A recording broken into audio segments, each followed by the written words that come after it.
विधानसभा क्षेत्र की इस चुनावी सभा में मंच पर आसीन हमारे निगम पार्षद श्री नरेंद्र सोलंकी जी,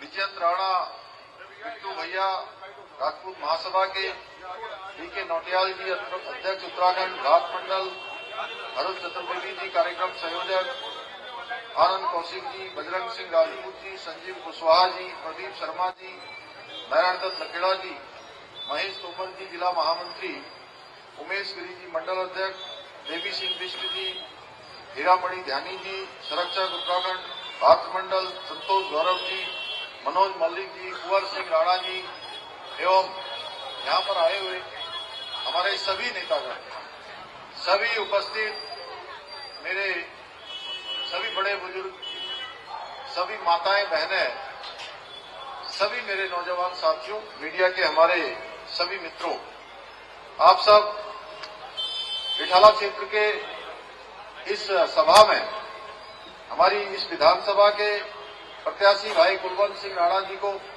अपना मत और समर्थन देने के लिए यहाँ पर बड़ी संख्या में एकत्र हुए हैं। मैं आप सभी का, आप सबने मेरा यहाँ पहुंचने पर हमारी माताओं ने, बहनों ने और हमारे सभी नौजवान साथियों ने, बुजुर्गों ने मुझे अपना आशीर्वाद दिया, अपनी शुभकामनाएं दी, मेरा स्वागत किया। मैं भी आप सबका स्वागत करता हूं, आप सबका अभिनंदन करता हूं। भाइयों बहनों, आज मैं आपके सामने रिठाला विधानसभा क्षेत्र के प्रत्याशी भाई कुलवंत राणा जी के लिए आपका आशीर्वाद, आपका समर्थन मांगने के लिए आया हूं। इनके बारे में मुझे बहुत ज्यादा नहीं कहना है, बताने की आवश्यकता नहीं है। आप सब लोग इनसे भली भांति परिचित हैं, भली भांति इनके बारे में जानते हैं। पिछले लगभग 30 वर्षों से भी अधिक समय से आप सबके बीच में रहकर लगातार क्षेत्र के विकास के लिए, यहाँ के लोगों की परेशानियों के लिए लगातार काम करते रहे हैं। यहाँ से 3 बार विधायक रहते हुए इन्होंने कई महत्वपूर्ण योजनाओं को आगे बढ़ाया है, कई विकास के काम किए हैं। इसलिए आगामी 5 फरवरी को मैं आप सबसे इनके लिए आपका आशीर्वाद, आपका समर्थन मांगने के लिए आपके बीच में आया हूं। मुझे पूरा भरोसा है कि आप सब इनको अपना आशीर्वाद देंगे, अपना समर्थन देंगे। भाइयों बहनों, आज हमारे प्रधानमंत्री आदरणीय मोदी जी के नेतृत्व में हमारा देश तेजी से आगे बढ़ रहा है, हर क्षेत्र में नए नए कीर्तिमान स्थापित कर रहा है, ऐतिहासिक फैसले लिए जा रहे हैं। भारत का मान सम्मान और स्वाभिमान आज पूरी दुनिया के अंदर बढ़ रहा है। एक समय था 2014 से पहले का भारत, अगर हम थोड़े दिनों आज से 10 साल पहले की बात करें तो आप देखेंगे उस समय का आपको याद होगा कि हमारी छवि पूरी दुनिया के अंदर ऐसी बनती जा रही थी कि दब्बू भारत, पिछलग्गू भारत, विश्व के बड़े मंचों पर, वैश्विक मंचों पर अपनी बात भी न कह सकने वाला भारत। भाइयों बहनों, उस भारत से, भारत के उस दब्बूपन से बाहर निकालने का काम, भारत के मान सम्मान और स्वाभिमान को बढ़ाने का काम किसी ने किया है तो भारत मां के लाल हमारे प्रधानमंत्री नरेंद्र मोदी जी ने किया है। भाइयों बहनों, आज अनेक योजनाएं, विकास के काम हो, गरीब कल्याण की योजनाएं हो, आज तेजी से आगे बढ़ रही है। अगर मैं दिल्ली की बात करूं, दिल्ली में भी मोदी सरकार ने विकास की नई परिभाषा गढ़ने का काम किया है।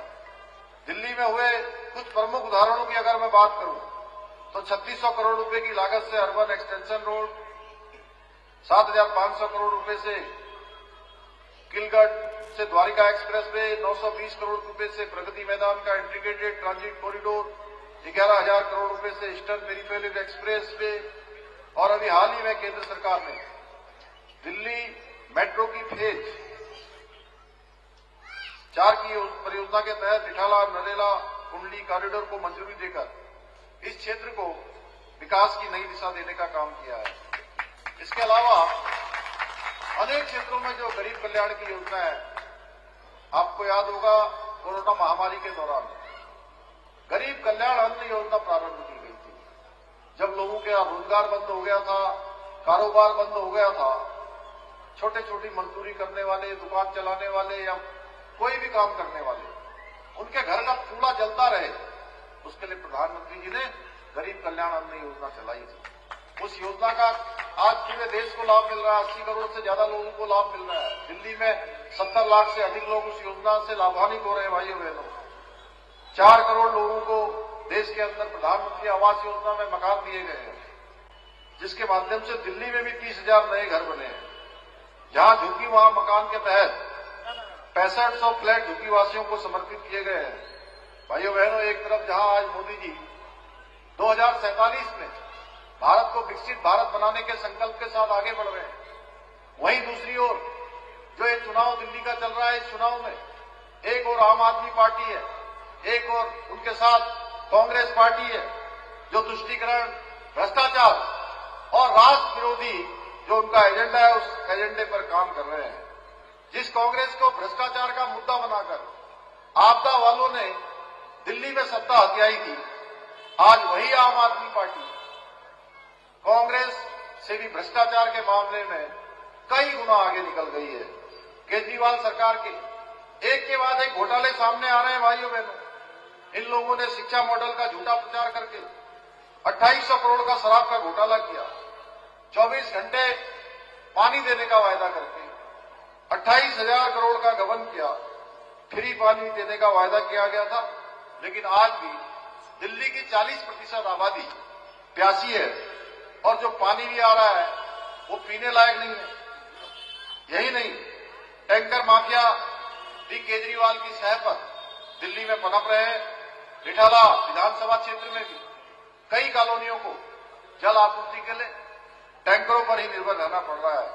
खुद यहां के विधायक जो केजरीवाल के साथ साथ शराब घोटाले में और मिड डे मील घोटाले में लिप्त रहे हैं।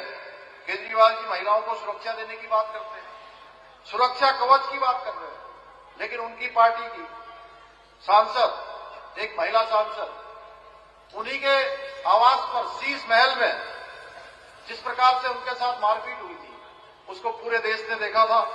यही नहीं, यहां के भी जो विधायक के प्रत्याशी हैं, उन पर भी जिस प्रकार के महिला उत्पीड़न के आरोप लगे हैं, ऐसे लोग आज दिल्ली के भाग्य विधाता बन बैठे हैं। आज फिर से मैं देवभूमि उत्तराखंड से आता हूं और आप सब लोग, मैं देख रहा हूं बड़ी संख्या में हमारी माताएं, बहनें, बड़े बुजुर्ग नौजवान यहां पर हैं, जो देवभूमि उत्तराखंड के हैं या देवभूमि उत्तराखंड किसी न किसी आयोजन में आते हैं, चाहे वो कांवड़ यात्रा हो, चाहे वो 4 धाम यात्रा हो, चाहे देव दर्शन हो। आप सबका उत्तराखंड आना हमेशा लगा रहता है। आज केजरीवाल जी फिर से कह रहे हैं कि हम यमुना जी की सफाई करेंगे। अरे भाई, आप आज चुनाव आ गया है और जब जब चुनाव आता है तब तब आप बोलते हैं यमुना जी की सफाई करेंगे। अरे यमुना जी को देखना है, ये मत बोलिए कि हरियाणा के लोगों ने इसमें जहर घोल दिया, अपनी नाकामियां छुपाने के लिए दूसरों पर आरोप मढ़ना शुरू कर दिया। आपको यमुना जी को देखना है तो आप आइए, यमुनोत्री, खरसाली आइए, आप आइए विकासनगर, कालसी आइए, हरिपुर देखिए यमुना जी वहां कैसे लोगों के लिए आजीवन और जीवनदायिनी और प्राणदायिनी के रूप में काम करती है। चुनाव के समय में फिर कहते हो यमुना जी की सफाई कर देंगे, अगले साल सफाई कर देंगे। अरे भाई, वो मैं पूछ रहा हूं अगला साल कब आएगा जब यमुना जी की सफाई होगी? 11 साल हो गए, आप 11 साल से एक ही बात बोलते हो। अब दिल्ली के लोग आप पर भरोसा नहीं करने वाले हैं, क्योंकि आप झूठ बोलते हैं। लोगों के सामने आपकी सच्चाई आ गई है। यमुना जी के सफाई के नाम पर 8,500 करोड़ रुपए आखिर कहां गए, जो मोदी जी ने यहां भेजे थे, भारत की सरकार ने यहां भेजे थे? जब दिल्ली में लोग कोविड के दौरान ऑक्सीजन की किल्लत से जूझ रहे थे, तो तब आप अपना शीश महल बना रहे थे। शराब घोटाले की जो स्क्रिप्ट है, आप उसकी स्क्रिप्ट लिख रहे थे भाइयों बहनों। इसके अलावा बस खरीद, राशन कार्ड, क्लासरूम निर्माण, पैनिक बटन जैसी योजनाओं में अरबों का भ्रष्टाचार किया है।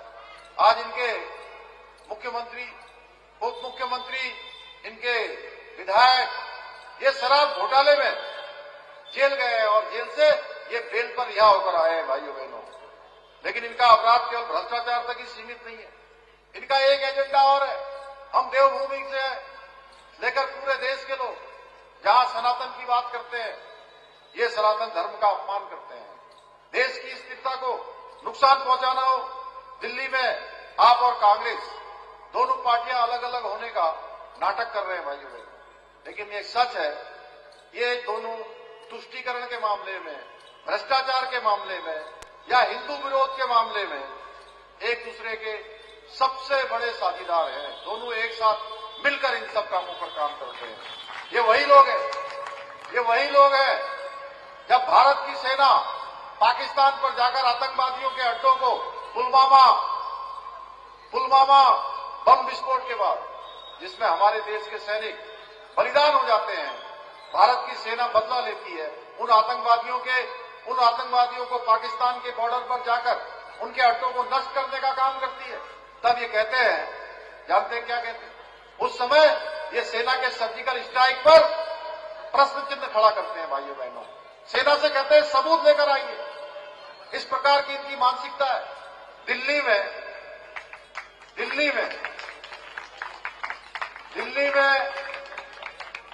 आइए बताइए।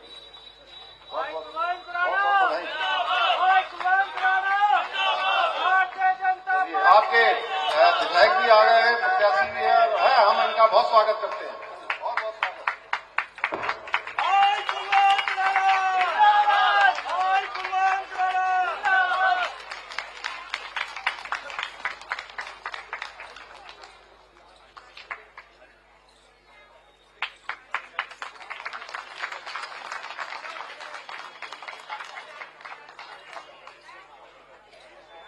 भाइयों बहनों, मैं बता रहा था कि सर्जिकल स्ट्राइक होता है, पुलवामा में हमारे सैनिकों पर हमला होता है और उस हमले के बाद दिल्ली की विधानसभा बुलाई जाती है और सर्जिकल स्ट्राइक का सबूत मांगा जाता है। भाइयों ये सेना का भी विरोध करते हैं। ये राष्ट्र के जितने विकास के काम हैं उन सभी में विरोध करने का काम करते हैं। भाइयों कश्मीर में धारा 370 हटती है, जो आजादी के बाद से देश का संकल्प था कि देश के लोग चाहते थे कश्मीर भारत का अभिन्न अंग बने। कश्मीर में अलग संविधान चलता था, कश्मीर में तिरंगा नहीं लगता था, अलग निशान चलता था, अलग राष्ट्र ध्वज उनका होता था, कश्मीर में प्रधानमंत्री अलग होता था। भाइयों बहनों, देश के अंदर एक विधान, एक संविधान और एक निशान चलाने का काम हमारे प्रधानमंत्री मोदी जी के नेतृत्व में धारा 370 समाप्त होती है और ये लोग धारा 370 के हटने का विरोध करते हैं। अभी बांग्लादेश में हिंदुओं पर अत्याचार होते हैं, नरसंहार होता है, अमानवीय व्यवहार होता है, ये लोग चुप रहते हैं। छोटी छोटी बातों पर यहां हमारे यहां राणा जी कौन सा जंतर मंतर है, जंतर मंतर में कभी कैंडल मार्च निकाल देते हैं, आप लोग देखते होंगे। छोटी कोई घटना होगी, कैंडल मार्च निकाल देंगे, कुछ होगा धरना प्रदर्शन कर देंगे। अरे भाई, इनको बांग्लादेश की इतनी बड़ी घटना नहीं दिखाई दे रही थी क्या? जब वहां हिंदुओं पर अत्याचार हो रहा था, मां बहनों के साथ अनाचार हो रहा था, दुराचार हो रहा था। आखिर ये मेरा प्रश्न नहीं है, ये प्रश्न दिल्ली के प्रत्येक नागरिक का है। भाइयों बहनों, जो मैं यहां से बोल रहा हूं, बांग्लादेश के हिंदुओं पर ये अत्याचार पर चुप रहते हैं, लेकिन शाहीन बाग में अराजकता फैलाने वाले टुकड़े टुकड़े गैंग के लोगों के साथ ये खड़े नजर आते हैं, उनका समर्थन करते हैं। कांग्रेस के राष्ट्रीय अध्यक्ष मल्लिकार्जुन खड़गे महाकुंभ चल रहा है, उस महाकुंभ में स्नान का अपमान करके सनातन आस्था को चोट पहुंचाते हैं। आम आदमी पार्टी चुप रहती है भाइयों बहनों, उनका समर्थन करती है। भाइयों बहनों, इन दोनों ही पार्टियों ने, आपदा ने और कांग्रेस ने आपस में गुप्त समझौता किया हुआ है, क्योंकि इनको लगता है अगर हम नहीं जीत पाए तो कांग्रेस वाला जीत जाना चाहिए, कांग्रेस वालों को लगता है आप वाला जीत जाना चाहिए, दोनों ताकि सत्ता पर मिले, जीते और दोनों फिर से लूट खसोट अपनी शुरू करें। लेकिन आपको तय करना है कि एक तरफ भारतीय जनता पार्टी है या उन लोगों के साथ है जो शाहीन बाग में देश के टुकड़े टुकड़े करने के नारे लगाने वालों के समर्थक हैं। आपको तय करना है कि देवभूमि उत्तराखंड में हमारे प्रधानमंत्री मोदी जी के नेतृत्व में भाइयों बहनों समान नागरिक संहिता लागू हुई है और ये समान नागरिक संहिता देश के संकल्पों में से एक संकल्प रहा है। जब बाबा साहब भीमराव अंबेडकर जी और संविधान बनाने वाले हमारे संविधान सभा के लोग भारत का संविधान बना रहे थे, तो उन लोगों ने संविधान के अनुच्छेद 44 में इस बात का प्रावधान किया था कि देश के अंदर रहने वाले सभी लोगों के लिए एक समान कानून होना चाहिए। सभी के लिए एक समान कानून होना चाहिए, चाहे वो किसी जाति का हो, किसी धर्म का हो, किसी पंथ का हो, किसी समुदाय का हो। भाइयों बहनों, हमने देवभूमि उत्तराखंड में 2022 में जब हम वहां के आम चुनाव में गए थे, आदरणीय प्रधानमंत्री मोदी जी के नेतृत्व में, हमने देवभूमि उत्तराखंड की जनता से ये वायदा किया था, भाइयों बहनों, ये संकल्प लिया था कि हम देवभूमि के अंदर रहने वाले कोई किसी जाति का होगा, किसी पंथ का होगा, किसी समुदाय का होगा, हम सबके लिए समान नागरिक संहिता का कानून लाएंगे। और उसके पीछे हमने कहा था कि देवभूमि उत्तराखंड गंगा का प्रदेश है, देवभूमि उत्तराखंड यमुना का उद्गम स्थल है, 4 धाम देवभूमि उत्तराखंड में है, आदि कैलाश भगवान महादेव का स्थान देवभूमि उत्तराखंड में है।